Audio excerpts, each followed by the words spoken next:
الحمد للہ وحدہ لا شریک لہ والصلاة والسلام علی من لا نبی بعدہ وعلی آلہ واصحابہ الذین اوفوا عہدہ اما بعد فاعوذ باللہ من الشیطان الرجیم بسم اللہ الرحمن الرحیم والعصر ان الانسان لفی خسر الا الذین آمنوا وعملوا الصالحات وتواصوا بالحق وتواصوا بالصبر وقال النبی صلی اللہ علیہ وسلم ان العلماء ورثۃ الانبیاء اللہم صلی علی محمد وعلی آل محمد کما صلیت علی ابراہیم وعلی آل ابراہیم انک حمید مجید اللہم بارک علی محمد وعلی آل محمد کما بارکت علی ابراہیم وعلی آل ابراہیم انک حمید مجید۔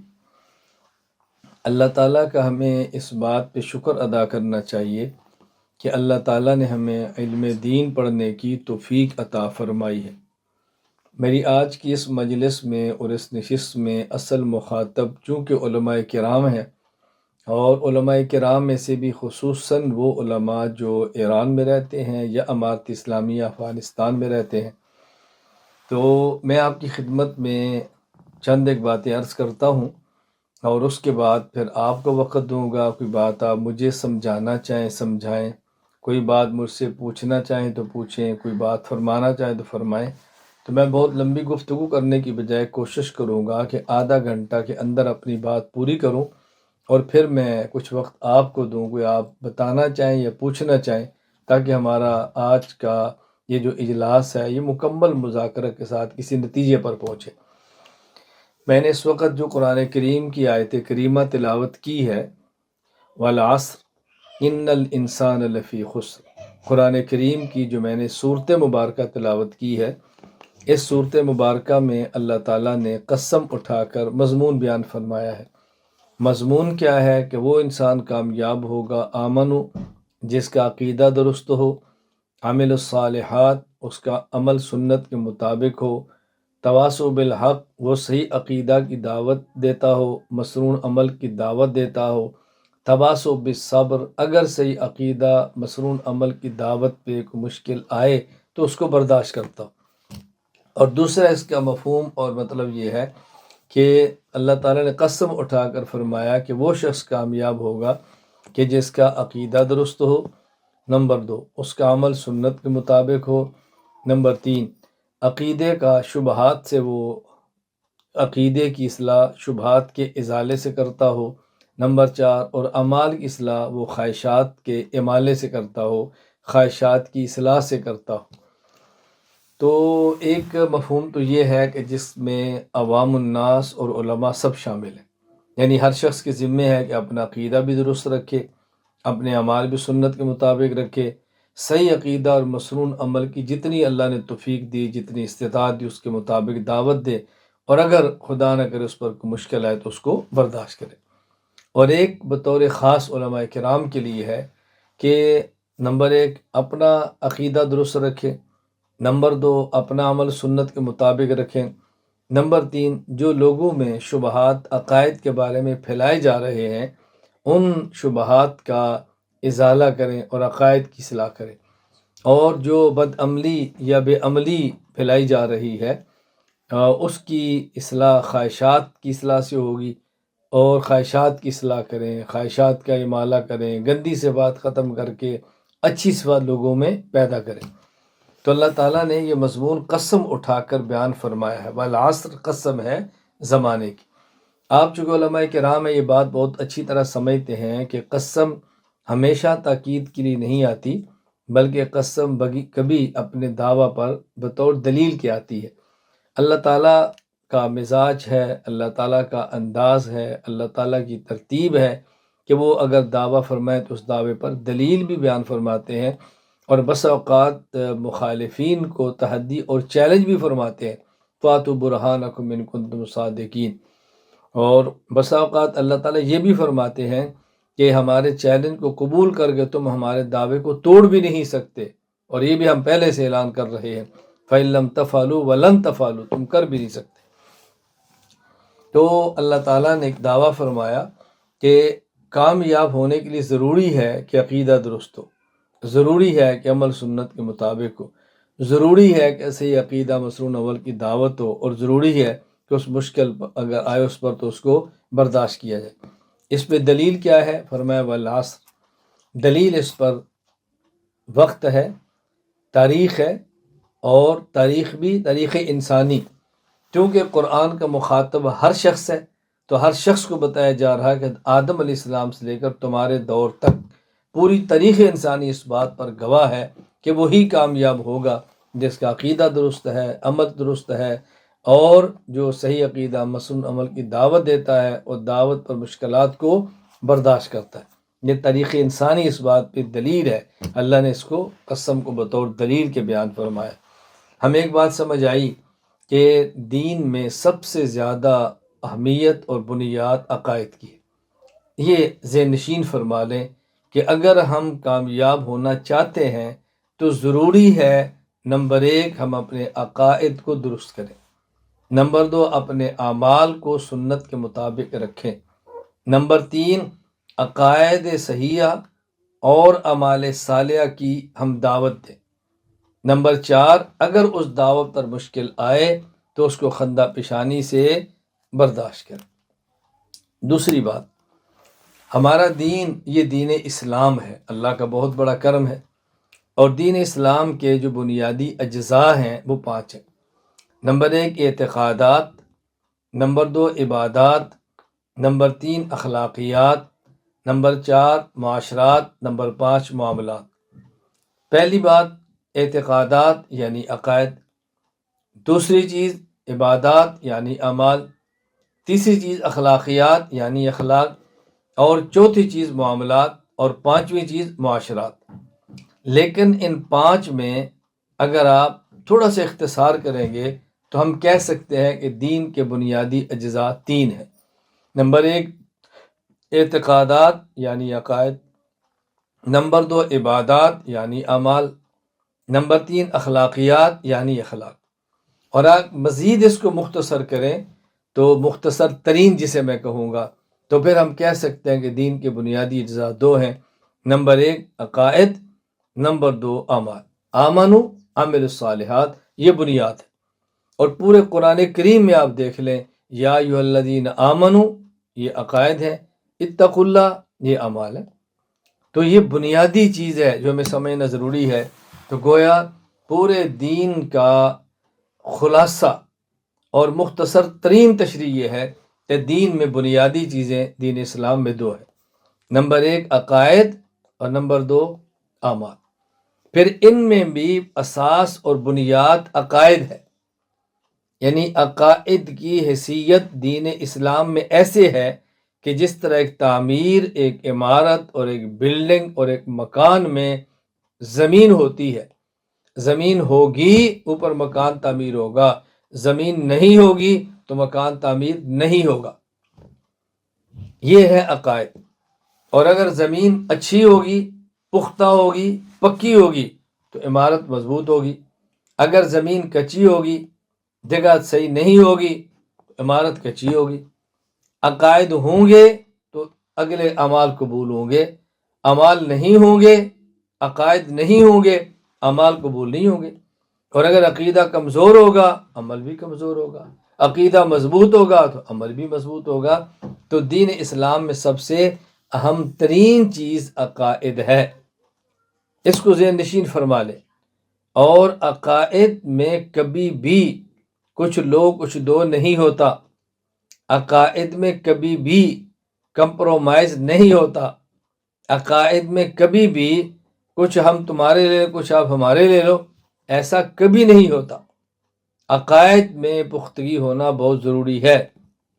اور ایک بات اچھی طرح ذہن نشین فرما لیں، ایک ہے عقائد اور ایک ہے اعمال۔ عقائد کا معاملہ تھوڑا سا اعمال سے مختلف ہے، پھر عقائد میں بھی اختلاف ہے اور اعمال میں بھی اختلاف ہوگا۔ توجہ رکھنا، عقائد کا جو اختلاف ہے وہ بہت سخت ہے بنسبت مسائل کے اختلاف، ظاہر ہے مسائل جب اجتہادی ہوتے ہیں تو اجتہادیات کی حیثیت کچھ اور ہوتی ہے. کسی مسئلے کا منصوص ہونا کافی نہیں ہے. یعنی بس اوقات ہمیں یہ سمجھ نہیں آتی کہ اجتہاد کا دائرہ کیا ہے، دائرہ اجتہاد کیا ہے. بعض مسائل بالکل واضح ہوتے ہیں، اس میں اجتہاد نہیں ہوتا، اور بعض مسائل غیر واضح ہوتے ہیں، اس میں اجتہاد ہوتا ہے. اب غیر واضح ہونے کی کئی صورتیں ہیں. کسی مسئلے پر نص ہی نہ ہو، غیر واضح ہے. نص ہو لیکن نصوص کا تعارض ہو، غیر واضح ہے. غیر واضح ہے، تعارض ہوگا تو تب بھی غیر واضح ہو جائے گا نا. اگر مسئلہ نص میں ہے، اس میں کئی معنی کا احتمال ہے، تب بھی مسئلہ غیر واضح ہو جائے گا، تب بھی واضح ہو جائے گا. نصوص میں تعارض ہو تب بھی، اور اگر نصوص کے اندر کئی معنی کا احتمال ہو تب بھی. یوں مسئلہ غیر واضح ہوگا، پھر اس میں اجتہاد کا دروازہ کھل جائے گا. تو اگر معاملہ ہو عقائد کا تو اس میں یہ ذہن رکھنا ضروری ہے کہ ہم حق پر ہیں اور ہمارا مخالف باطل پر ہے. اور جہاں مسئلہ آ جائے مذہب کا، اجتہادیات کا اور مسائل کا، وہاں یہ اعتقاد رکھنا ضروری ہے ہمارا مسئلہ درست ہے، غلطی کا احتمال بھی ہے. ہمارے مخالف کا مسئلہ غلط ہے اور اس میں درستگی کا احتمال بھی ہے. لیکن عقائد کے بارے میں یہ نہیں کہہ سکتے کہ ہمارا عقیدہ درست ہے لیکن ہو سکتا ہے غلط ہو. مخالف کا عقیدہ غلط ہے، ہو سکتا ہے درست ہو، یا ہو سکتا نہیں چلتا. یہاں یہ اعتراف کرنا ضروری ہے کہ میرا عقیدہ برحق ہے اور میرے مخالف کا عقیدہ باطل ہے. اختلاف عقائد کا بالکل الگ نوعیت کو ہوتا ہے، اس میں کبھی بھی غلط فہمی کا شکار ہم نہ ہوں. اس کو اچھی طرح ذہن نشین فرما لیں. تیسری بات، ایک معاملہ ہے علماء کا، ایک معاملہ ہے غیر علماء کا. علماء اور غیر علماء میں فرق ہے. فرق کیا ہے؟ مثلا غیر عالم کے ذمے صرف عقیدہ سمجھنا ہے اور عالم کے ذمے عقیدہ سمجھانا ہے.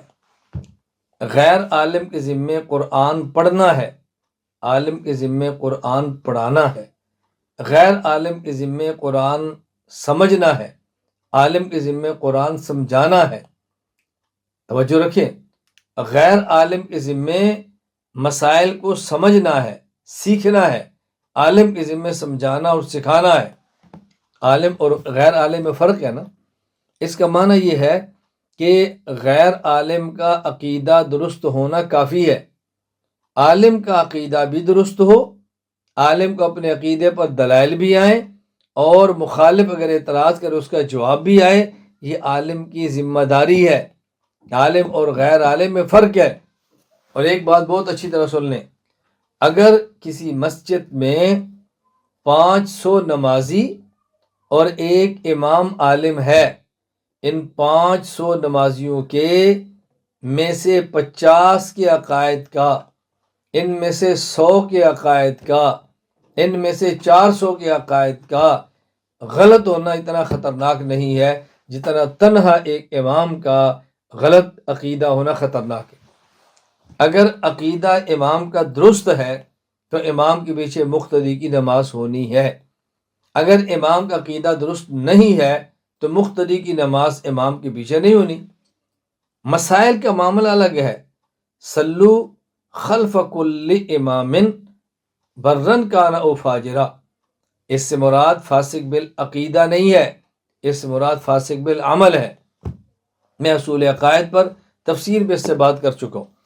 اگر کوئی شخص صحیح العقیدہ ہو اور اس کے عمل میں فساد ہو، اس کے پیچھے نماز پڑھیں گے تو ہو جائے گی.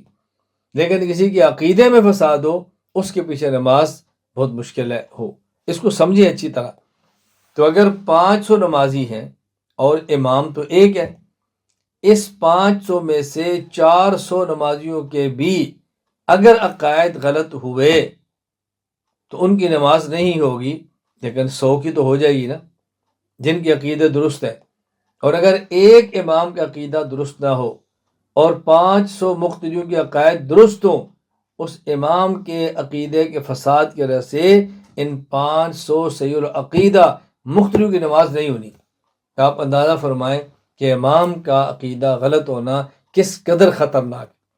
اس لیے میں گزارش کروں گا علماء کرام، ائمہ کرام، معلمین محترمین، ہم اپنے عقائد پر بہت توجہ دیں، ہم اپنے عقائد کو سیکھیں، دلائل سے سیکھیں، اور جو ہمارے عقائد کے منکر ہیں ان کا جواب ہم دلیل سے دینا سیکھیں۔ یہ بات اچھی طرح ذہن نشین فرما لیں۔ اس وقت جتنے لوگ سوشل میڈیا پر آتے ہیں اور عقائد کو خراب کرنے کی کوشش کرتے ہیں اور لوگ ان سے پریشان ہوتے ہیں، ان کو ہم نے لائن پہ رکھنا ہے نا، ہم نے درست کرنا ہے۔ مجھ سے ایک عالم نے فرمایا کہ مولانا صاحب ہم بہت پریشان ہیں، لوگ فلاں کو سنتے ہیں، فلاں کو سنتے ہیں، ان کے عقائد خراب ہو رہے ہیں، نظریات تبدیل ہو رہے ہیں، کیا کریں؟ میں نے ان سے کہا کہ مولانا یہ آپ کا قصور ہے۔ جی وہ کیسے؟ میں نے کہا پوری دنیا میں مجھے ایک شخص ایسا بتا دے جو اہتمام سے مجھے سنتا ہو اور وہ کسی غیر سے متاثر ہوتا ہو، اس کے عقیدے میں فساد آتا ہو، اس کا عقیدہ خراب ہوتا ہو۔ جب ہم ہی اپنی مسجد میں عقیدہ دلائل سے بیان نہیں کریں گے، ہم ہی اپنی درسگاہ میں عقیدہ دلائل سے بیان نہیں کریں گے، ہم ہی اپنی خانقاہ میں عقیدہ دلیل سے بیان نہیں کریں گے، ہم ہی اپنے مراکز اور مدارس میں عقیدہ دلیل سے بیان نہیں کریں گے، تو لوگ غیر کو سنیں گے نا، لوگ پھر ادھر جائیں گے۔ ہر کسی کے ہاتھ میں موبائل موجود ہے تو فساد آئے گا۔ تو ضروری ہے کہ علماء کرام عقائد دلائل کے ساتھ سیکھیں، علماء کرام عقائد دلائل کے ساتھ سمجھیں، علماء کرام مخالف کے دلائل کا جواب دینا سیکھیں۔ میں عرض کر رہا ہوں کہ تیسری بات یہ نشین فرما لیں، علماء اور غیر علماء میں فرق ہے۔ آپ علماء ہیں، آپ غیر عالم نہیں ہیں۔ عالم کی ذمہ داری غیر عالم سے بڑھ کر ہوتی ہے، اس لیے علماء کرام کو عقائد پر توجہ دینا از حد ضروری ہے۔ میری چوتھی گزارش علماء کرام کی خدمت میں یہ ہے، میں جس بات کا داعی ہوں اس بات کا عامل ہوں، جس بات کا قائل ہوں اس بات کا فاعل ہوں۔ میرا مزاج یہ نہیں ہے کہ میں ایک بات کہوں لے کر کروں نہ، اور ایک بات کروں اور کہوں نہ، ایسا نہیں ہے۔ ہم جو کرتے ہیں وہ کہتے ہیں، اور جو کہتے ہیں وہ کرتے ہیں۔ میں اگر عقائد کے میدان کے اندر ہوں، میں نے اپنی زندگی عقائد کے میدان میں وقف کی ہے، اس کا معنی ہرگز نہیں ہے کہ میں اعمال سے غافل ہوں، خالق زندگی سے غافل ہوں، میں دعوت سے غافل ہوں، میں علماء کرام کے کام سے غافل، ہرگز نہیں۔ میں گزارش کر رہا ہوں کہ ہم اس میدان میں آئے ہیں، اس کے قائل اور فاعل ہیں۔ پوری دنیا کے کسی کونے میں رہنے والے کسی عالم کو کسی عقیدے پر کبھی بھی ضرورت ہو تو میں آپ کی خدمت کے لیے ہمہ وقت موجود ہوں، اور رابطہ کرنا شرط ہے۔ رابطہ آپ نے کرنا ہے، رابطہ کرنا شرط ہے۔ ہم نے عقائد کے لیے بہت مختصر سی ترتیب بنائی ہے۔ مثلا علماء کرام اگر چاہیں تو ایک سال میں گھر بیٹھے تخصص فی العقائد الاسلامیہ کر سکتے ہیں۔ ہفتہ میں 2 دن سبق ہے، ہفتہ اور اتوار، اور 2 گھنٹے کا سبق ہے، 2 گھنٹہ ہفتہ، 2 گھنٹہ اتوار۔ آپ کو بیان بھی ملے گا، سوالات کا موقع بھی ملے گا، آپ کو فائلیں بھی ملیں گی، آپ کو دلائل بھی ملیں گے۔ کبھی آپ مشغول ہوں، آپ براہ راست سبق میں شریک نہ ہو سکتے ہوں تو بعد میں آپ کو ریکارڈنگ بھی ملے گی۔ بتائیں اس سے زیادہ سہولت کیا ہو سکتی ہے؟ اور علماء کرام کے لیے ہم نے ایک ترتیب بنائی ہے۔ نمبر 1، اصول عقائد میری کتاب اپنے پاس رکھ لیں۔ نمبر 2، اسلامی عقائد میری کتاب پاس رکھیں۔ نمبر 3، کتاب العقائد میری اپنے پاس رکھیں۔ نمبر 4، العقیدۃ حسنہ لشاہ ولی اللہ رحمہ اللہ اپنے پاس رکھیں، اور ساتھ میری شرح العقیدۃ الحسنہ رکھ لیں۔ اسی طرح نمبر 5، العقیدۃ النصفیہ اپنے پاس رکھیں، اور ساتھ میری شرح العقیدۃ النصفیہ رکھ لیں۔ نمبر 6، العقیدۃ الطحاویہ اپنے پاس رکھیں، اور ساتھ میری شرح العقیدۃ الطحاویہ پاس رکھ لیں۔ نمبر 7، الفقہ الاکبر اپنے پاس رکھیں، اور میری شرح الفقہ الاکبر اپنے پاس رکھ لیں۔ میں بحمد اللہ تعالی اللہ کی ذات پہ بھروسہ کر کے کہتا ہوں، اگر کوئی عالم اسی ترتیب پر ان 7 کتب کا مطالعہ فرما لے، اور 7 کتب کسی کو پڑھا دے، یہ 7 کتب کے نصاب میں داخل کر لیں، عقائد کے معاملے میں آپ کو الجھنے نہیں رہے گی۔ عقائد بھی آئیں گے، دلائل بھی آئیں گے، مخالف کے شبہات کے جوابات بھی آئیں گے، آپ آزما کر دیکھیں۔ اس کے علاوہ پھر ہم نے ایک ایک عقیدے پر کام کیا ہے، عقیدہ توحید، عقیدہ رسالت، عقیدہ عصمت، عقیدہ ختم نبوت، عقیدہ مقام صحابہ رضی اللہ عنہ، عقیدہ ثواب و عذاب قبر، عقیدہ توسل، اسی طرح مسائل پر کام کیا ہے، 20 تراویح، 3 طلاق اور دیگر جو مسائل ہیں ان پر الحمدللہ وافر کام کیے۔ تو میں علماء کرام کی خدمت میں گزارش کر رہا ہوں کہ ہم اس بات کا بہت زیادہ خیال فرمائیں، یہ نہ کہیں ہم کن سے پوچھیں، ہم رابطہ کیسے کریں، ہماری بات سنتا کوئی نہیں، ہم آپ کی خدمت میں موجود ہیں۔ نمبر 5، میری علماء کرام سے 5ویں اور آخری گزارش یہ ہے، اگر ہم نے اخلاص کے ساتھ، اعتدال کے ساتھ، دلائل کے ساتھ، تسلسل کے ساتھ کام کیا تو کوئی وجہ نہیں ہے کہ ہماری یہ محنت پوری دنیا میں نہ پھیل جائے۔ آپ کر کے دیکھیں، 4 چیزوں کا خیال فرما لیں۔ نمبر 1 اخلاص، نمبر 2 اعتدال، نمبر 3 دلائل، نمبر 4 تسلسل۔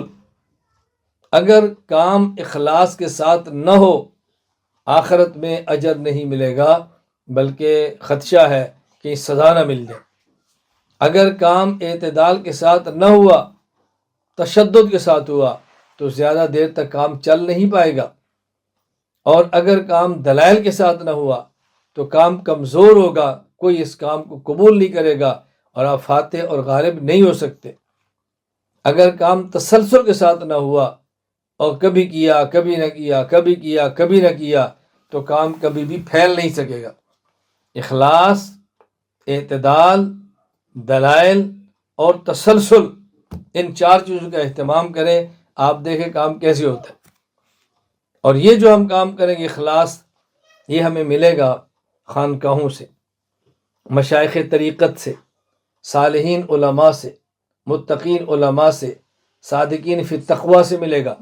اس لیے علماء کرام کے لیے عام آدمی سے زیادہ ضروری ہے کہ صحیح العقیدہ، متبع سنت، صحبت یافتہ، اجازت یافتہ، ہم مزاج، جس سے رابطہ ہو سکتا ہو، اس شیخ سے اصلاحی تعلق قائم کریں، کچھ وقت ان کی خدمت میں گزاریں، ان سے رابطہ رکھیں، اپنی صلاح کروائیں، اپنی تربیت کروائیں، تو آپ دیکھنا کام کرنا کتنا آسان ہو جاتا ہے۔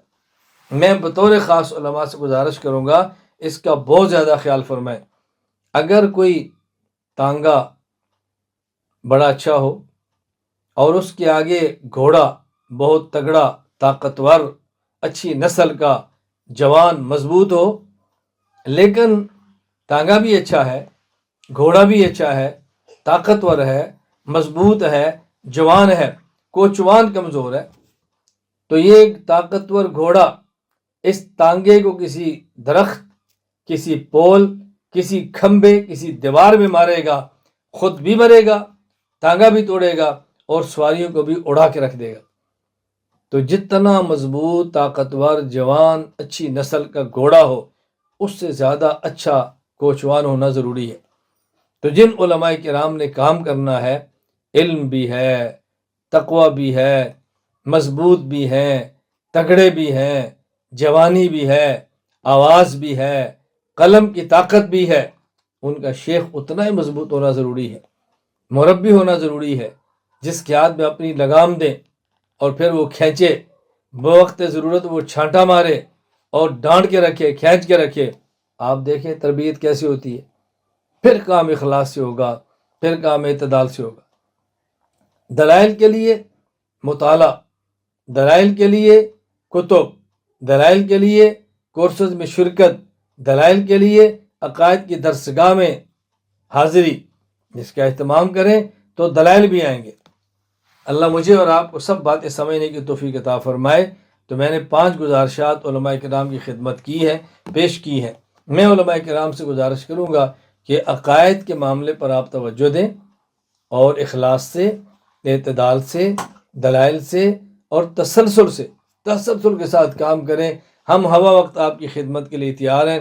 میرا آج کے اس اجلاس کا بنیادی مقصد یہ تھا کہ میں ایران اور امارت اسلامیہ افغانستان کے علماء کی خدمت میں گزارش کروں کہ دیگر اعمال کے ساتھ ساتھ عقائد پر بہت زیادہ توجہ دیں۔ عقائد پورے دین کی بنیاد ہے۔ ہم جتنے بھی کام کرتے رہے، عقائد درست ہوں گے تو کام قبول ہوتے ہیں۔ میں یہ نہیں کہتا کہ آپ کے عقائد درست نہیں، عقائد آپ کے درست ہوں گے، اچھے ہوں گے، لیکن ہماری محنت نہ ہوئی تو فاسد العقیدہ لوگ غلط عقائد ہماری صفوں میں داخل کر دیں گے۔ ہمارے پھر ان کو الگ کرنا بڑا مشکل ہوگا، اگلی نسلوں کو سنبھالنا مشکل ہوگا۔ میڈیا کے سیلاب سے اپنی نسل کو بچانا ہے، ورنہ آنے والی نسل اس سیلاب میں برباد ہو جائے گی، غرق ہو جائے گی، تباہ ہو جائے گی۔ ضروری ہے کہ ہم کام کریں اور میدان میں نکلیں اور علماء کرام کو تیار کریں اور ہمت کریں، ہمت سے کام لیں۔ آج ہم میدان میں کھڑے ہوں گے، ہماری آئندہ آنے والی نسلیں وہ میدان میں کھڑی ہوں گی۔ ہم محنت کریں گے، آئندہ نسلوں میں اس کا فائدہ ہوگا۔ ہم لگے رہیں گے، پوری امت کو اس کا نفع ہوگا۔ اللہ تعالیٰ مجھے اور آپ سب کو دین کی مقبول خدمت کی توفیق عطا فرمائے۔ اللہ مجھے بھی قبول فرمائے، اللہ آپ کو بھی قبول فرمائے۔ میں نے چند یہ 5 گزارشات آپ کی خدمت میں پیش کی ہیں۔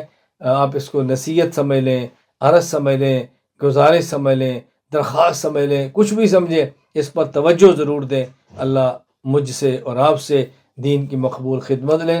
میں نے جیسے شروع میں عرض کیا تھا کہ میں کوشش کروں گا آدھا گھنٹہ میں اپنی گفتگو مکمل کر دوں۔ میں نے اسی ترتیب پر بات کی ہے کہ آدھا گھنٹہ میری گفتگو مکمل۔